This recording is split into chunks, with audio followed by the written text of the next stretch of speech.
Bismillahirrahmanirrahim. Assalamualaikum warahmatullahi wabarakatuh.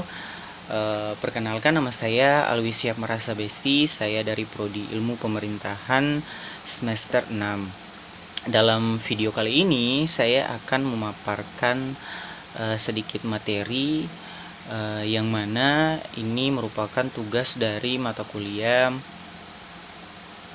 kepemimpinan pemerintahan. Dan dalam video ini materi yang akan saya jelaskan ini dengan judul evaluasi kinerja menteri dan wakil menteri Kabinet Merah Putih. Baik, langsung saja. Presiden Republik Indonesia Prabowo Subianto berencana untuk melakukan evaluasi kinerja terhadap para menteri dan juga wakil menteri Kabinet Merah Putih, yang mana evaluasi ini akan dilakukan setiap 6 bulan sekali. Dan juga evaluasi ini dijadwalkan pada bulan Maret atau April 2025 setelah dilantiknya para kabinet pada Oktober 2024 yang lalu. Menurut penuturan dari Ketua Dewan Pembina Partai Gerindra Hasim Jojo Hadikusumo yang menyatakan bahwa menteri yang kurang efisien dan juga melakukan praktik korupsi dan tidak menunjukkan kinerja yang optimal akan dievaluasi dan berkemungkinan akan digantikan. Namun ada penuturan yang lain dari Menteri Luar Negeri, yaitu Menteri Sekretaris Negara, yaitu Prasetyo Hadi, yang menambahkan bahwa evaluasi yang dilakukan oleh Pak Presiden Prabowo Subianto ini bukan hanya dalam 6 bulan sekali, akan tetapi juga secara harian dan berkelanjutan, yang mana untuk memastikan kinerja dari bagi seluruh anggota kabinet. Dari evaluasi yang dilakukan oleh Prabowo ini, ada beberapa menteri yang dinilai dengan kinerja terbaik berdasarkan 100 hari pertama pemerintahan kabinet ini. Menurut Center of Economic and Law Studies atau CELIOS, yang mengatakan bahwa Menteri Agama Nasruddin Umar dinilai sebagai menteri dengan kinerja terbaik, yang mana ia memperoleh rekor hampir mendekati 100%, yang mana mencerminkan pencapaian tinggi dalam program pelayanan umat, yang mana mencakup penurunan biaya haji, dan juga penyelenggaraan rekrutmen CPNS dan P3K yang transparan. Ada pula menurut survei harian Kompas pada Januari 2025 yang menetapkan Nasruddin Umar sebagai menteri yang memancarkan aura positif tertinggi dengan skor mencapai 95,5%. Ada pula beberapa menteri lainnya yang mendapat apresiasi tinggi dari masyarakat pada Januari 2025, yang meliputi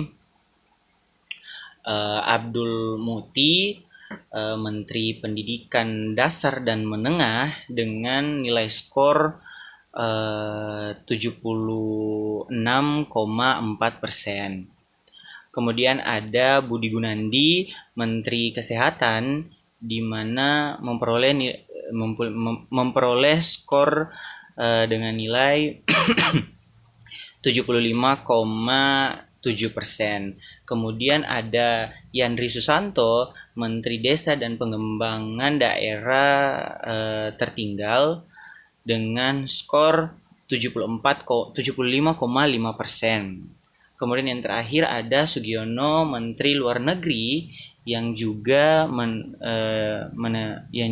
mendapatkan nilai skor 70,1%. Dari beberapa menteri tadi yang mendapatkan yang dari beberapa menteri yang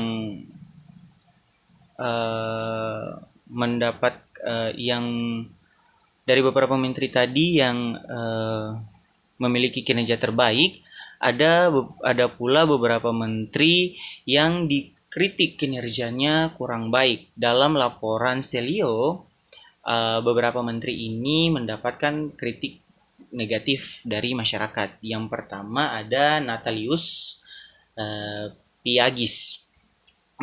Natalius